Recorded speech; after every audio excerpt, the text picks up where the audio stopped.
Hey, what's up, y'all? It's Charlie. On today's episode, I'm going to be showing y'all how to make my delicious homemade diabetic coconut cake. Now, the batter consists of almond flour, eggs, a sweetener that is diabetic friendly, leavening, unsweetened coconut milk, light sour cream, which is lower in fat, and flavorings like vanilla, butter, and coconut extract. Now, once the cake is baked, we top it with a butter vanilla coconut meringue along with some unsweetened flake coconut and some maraschino cherries right on top. This recipe calls for about 15 to 20 servings. It's absolutely delicious. So without further ado, let's get started. Alright, here's all what you'll need to make your diabetic coconut cake. Let's get started with our ingredients. You'll need some almond flour. Here is the nutrition facts. And some 0-calorie sweetener. Now here are some examples of some sweeteners that I have here. I have some Splenda 0-calorie sweetener, stevia 0-calorie sweetener, and some allulose. Now there are many different 0-calorie sweeteners on the market besides these. They all have their pros and cons, etc. Use whatever 0-calorie sweetener that works for you. I'm going to be using the stevia in the raw. Here is the nutrition facts.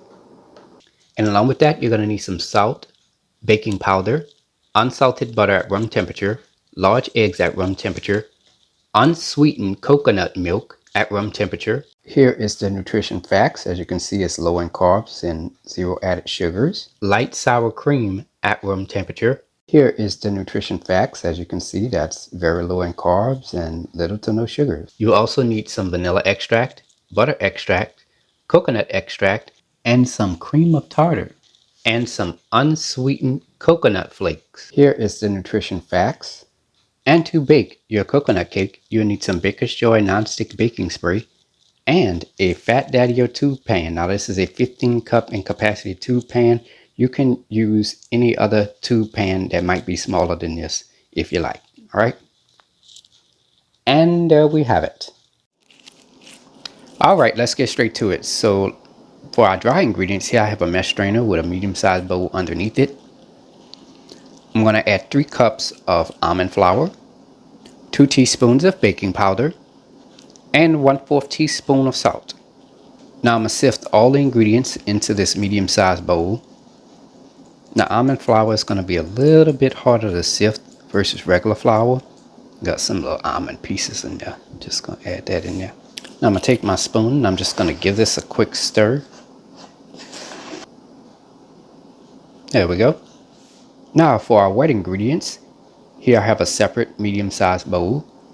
I'm going to add a 1/2 cup of unsweetened coconut milk at room temperature, 1/4 cup of light sour cream at room temperature, 2 teaspoons of coconut extract, 1 teaspoon of butter extract, and 1 teaspoon of vanilla extract. Now I'm going to take my whisk and I'm just going to stir this until combined. Alright, let's get started with the preparation of our cake batter. So in our stand mixer bowl fitted with the paddle attachment, I'm going to add 2 sticks of unsalted butter softened and at room temperature. And to that, I'm going to add 3 cups of stevia no-calorie sweetener or your favorite no-calorie sweetener of your choosing. Now I'm going to start my mixer on a medium-low speed just to get that butter and sweetener incorporated. Now I'm going to turn my mixer up to the highest setting and I'm going to mix this on high speed for 6 minutes. Now at some point during those 6 minutes, you're going to go ahead and stop your mixer and you're going to scrape down the sides of your bowl. Continue mixing that in. Alright, scrape down the sides of your bowl. Now I'm going to go ahead and start my mixer on a medium speed and I'm going to add 4 large eggs in at room temperature, one at a time.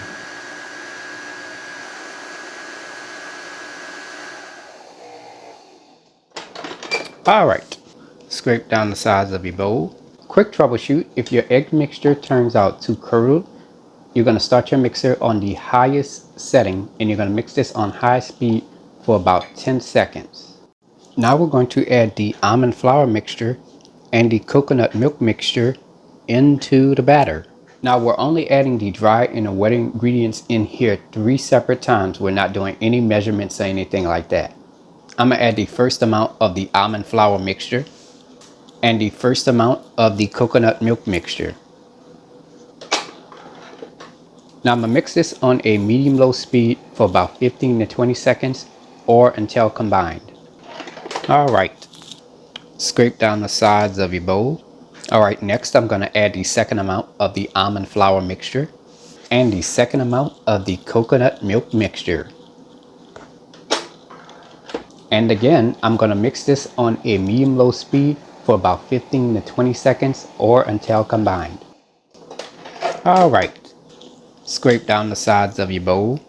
Alright, next I'm going to add the third and final amount of the almond flour mixture and the third and final amount of the coconut milk mixture. And again, I'm going to mix this on a medium-low speed for about 15 to 20 seconds or until combined. Alright, scrape down the sides of your bowl and our coconut cake batter is now ready. Now you're going to go ahead and spray your tube pan with the Baker's Joy non-stick baking spray. Alright, now I'm going to go ahead and preheat my oven to 325 degrees. Add your prepared cake batter into your tube pan. Using the back of a spoon, spread the batter around your tube pan as evenly as possible. To make the batter more even, shake your pan slightly. Take your hand and tap it on the bottom of the pan. Now it is ready to be baked. Now I'm going to go ahead and place this into a preheated 325 degree oven on the bottom rack. And I'm going to bake this for 1 hour. Alright, it's been about 1 hour now for our cake. Now let's go ahead and remove this out of the oven. Now toothpick inserted into the cake should come out clean. Now you're going to let this cool for about 3 to 5 hours before you remove it out of the pan. Alright, my cake has cooled. Now I'm going to go ahead and flip it onto this pan here. And there you go. Now as you can see here, the cake is soft. As you can see, I'm touching it along the top right here. It's a nice soft cake. But also you can see that the cake is much shorter than your regular standard coconut cake. That is normal. Alright, let's get started with the preparation of our frosting. So I'm going to go ahead and separate 4 egg whites and 4 egg yolks. So I'm going to take the egg whites and I'm going to place them into this stainless steel bowl here. And I'm going to take the egg yolks and place this into this small glass bowl. Preheat your fire to medium heat. Alright, here I have a small pot of simmering water. Now you're going to go ahead and turn your fire off. Now I'm going to let this cool down for about 1 to 2 minutes. Now I'm going to add my stainless steel bowl with my egg whites in it right on top. And I'm just going to stir this continuously.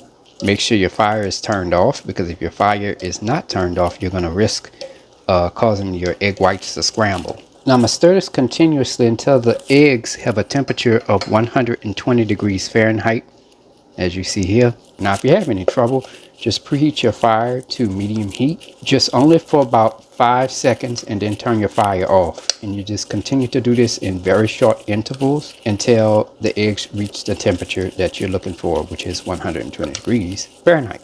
Alright, next I'm going to add 2/3 cup of the Splenda no-calorie sweetener right on in there.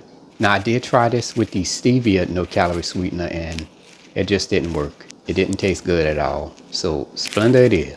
It's always good to experiment and use other forms. Make sure that it's the powdered sweeteners. Don't use anything that's liquid, because it might not cause the egg whites to mix properly.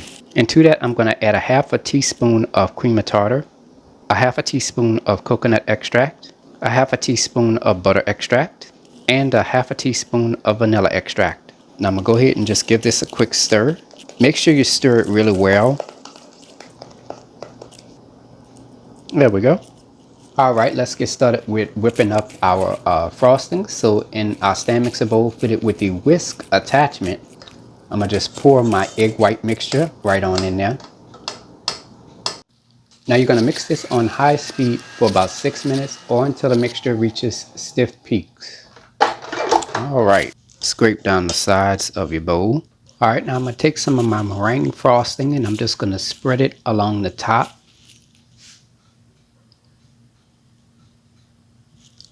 in the middle, and onto the sides of the cake. Now do this the best way you can. Now I'm going to take my unsweetened coconut flakes and I'm just going to sprinkle that onto the top. I'm going to take my hand and I'm just going to add some of the unsweetened coconut flakes onto the sides of the cake and into the middle of the cake as well. Now I'm going to go ahead and take my hands and I'm just going to gently press onto the top, the middle, and onto the sides of the cake.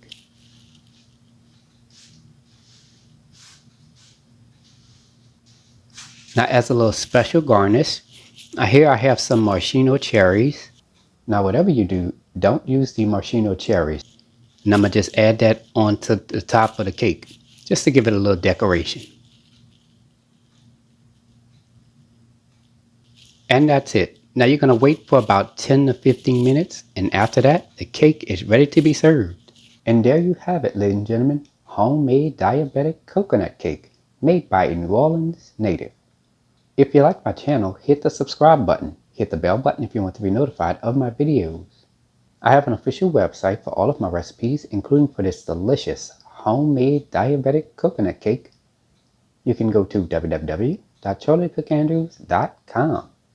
You can also find me on Facebook, Instagram, and on Twitter under the name Charlie the Cook Andrews. Stay tuned as Charlie's Taste Test is coming up next. Can't wait. Now it's time to go ahead and take a bite. Look at that, y'all. It's soft.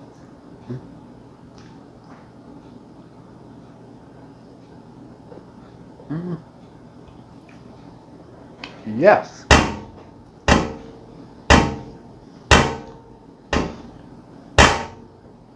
Now I'm going to give y'all my overall opinion about this cake. A little serious here. The cake actually has an actual texture very similar to a regular cake if you were using regular flour. It's also soft and moist, very slightly oily, which you can expect when using almond flour. It also has an equal amount of sweetness to a regular cake as well. Now with using the stevia, when I added the stevia into the frosting, really was too bitter, so I had to use Splenda. But the stevia in the actual cake, the bitterness is very slight, not too much at all. It's good, and it has a wonderful coconut flavor with that coconut on the outside as well. That also brings out all the flavors as well. Overall, it actually tastes like a coconut cake if you were using regular flour. It's really good. So give the recipe a try. I hope you all enjoyed the video. Thank you so much for watching. And until next time, have a good one. Peace.